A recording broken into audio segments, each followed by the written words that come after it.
Machine વાળીએ જતા હતા ને પંચર પડી ગયું મિત્રો. લે પેલી બેટ ખાવ ભલે લેખો આખો લાવવાનું શાક. ખુશી કે આજ તો હું ગાડી હાકું, તારે ગાડી હાંકવાની થતી જ નથી.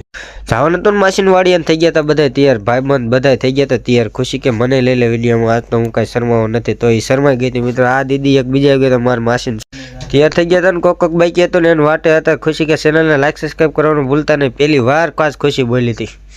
મારા પપ્પા આવી ગયા ગાડી લઈને બહાર. આજ તો ખુશી કે હું ગાડી હાંકું ને મેં તો લઈ લીધું ભગવાનનું નામ ને બે ગયા તો બીક તો એટલી લાગતી પણ કોને કેવું મિત્રો.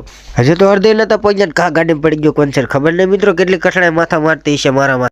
કાંઈ વાંધો નહીં, કઠણાઈને કહી દીધું તારે માથા મારો એટલે મારે હું કઈ હાર આવી ગઈ પંચર વાળાની દુકાન. આ ભાઈને કીધું કાંઈ પંચર કરી નાખ્યો. રવિ નવી ટ્યુબ લઈને આવી ગયો તો કારણ કે ટ્યુબ ફાટી ગઈ હતી. મનીષ કે લ્યો આજ તો મારો વારો સડી ગયો. ગાડી એની હતી ને આપણે કઈ ઉપાધિ કરવાની જરૂર નથી, પૈસા એને જ દેવાના. ફાઇનલી પગી ગયા મશીન વાળી અને ગુડી બિના રામ રામ જ કરવા મિનિટ મિત્રો. મનીષ ને વાય રહી ગયા લે એ તો કાતો એ હોતો વાય પગી ગયા. મેં કીધું આવો આવો તમારી જ કમી હતી અહીંયા બધાની. જોઈ લો આ છે મારું માસીનું ઘર મિત્રો.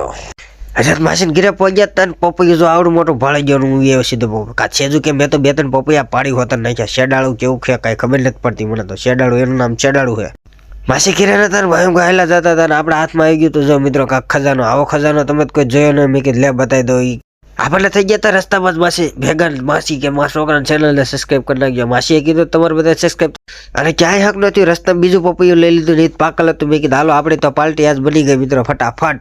વાળે પગી ગયા તો આપણને સાકો નો જણ્યો સીધું દાંતણ મૂકું પપૈયા એમ કરી નાખ્યા બે ફાડા. હે જો થઈ ગયા ને ફાડા. કીધું તું ને ફાડા કરી નાખશે હમણાં સેજુ કરી નાખ્યા ફાડા મિત્રો. જો પછી પપૈયું કોઈ દી ભાડ્યું ન હોય હું ખાવા મિલો ફટાફટ પપૈયું. આજ તો મેં કીધું દાટા કાઢી નાખું પપૈયા ખાઈ ખાઈને. માસી કે કેટલું ખાઈશ તું. આ બસ જોયું કાં તો મીનું બહેન હતું પપૈયું ખાતર. મેં પહેલી વાર જોયું મીંદડી હતું પપૈયું ખાય. પછી હું અને નીકળી ગયા હતા માસીના ઘર તરફ જવા માટે. બધા હતા પણ અમારે જવાનું હતું ઘરે. આવ્યા કાત માસી છોકરીએ બનાવી નાખો સા ને આપણે પી નાખો ઘટાઘટી સા. જો આ છે મારી માસી છોકરી. લે આ બસ કેમેરો કર્યો કાં તો સેજુએ કાઢી નાખો તો ઢીકલીનો હાથ. જો એટલે કોણ ક્યાંય છે હાજી કરવી પડશે. સેજુએ ઢીકલી હાથ નોખા કરી નાખ્યા. મેં કીધું હાલો ફટાફટ જવાનું બોગરાવ દો નકર હાંજ પડી જશે.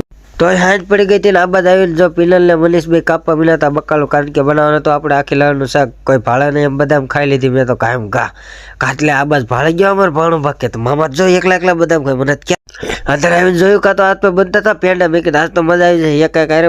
પછી તમારા ભાઈ જો એટલી ડુંગળી હલાવી કે કરી નાખી ડુંગળાની કશું ભાઈ. લે આટલા હાડને બફાઈ ગયેલા કોઈને બાફેલ રાખે ખબર નહીં. એનો વિડીયો ઉતારવાનું ભૂલી.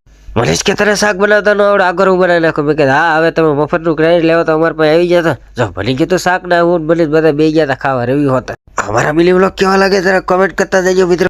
તો હવે મળવી બીજા વિડીયોમાં. મને લાગી ગયા લણનું શાક જોઈને બહુ ભૂખ. ચેનલને લાઈક સબસ્ક્રાઇબ કરવાનું ભૂલ.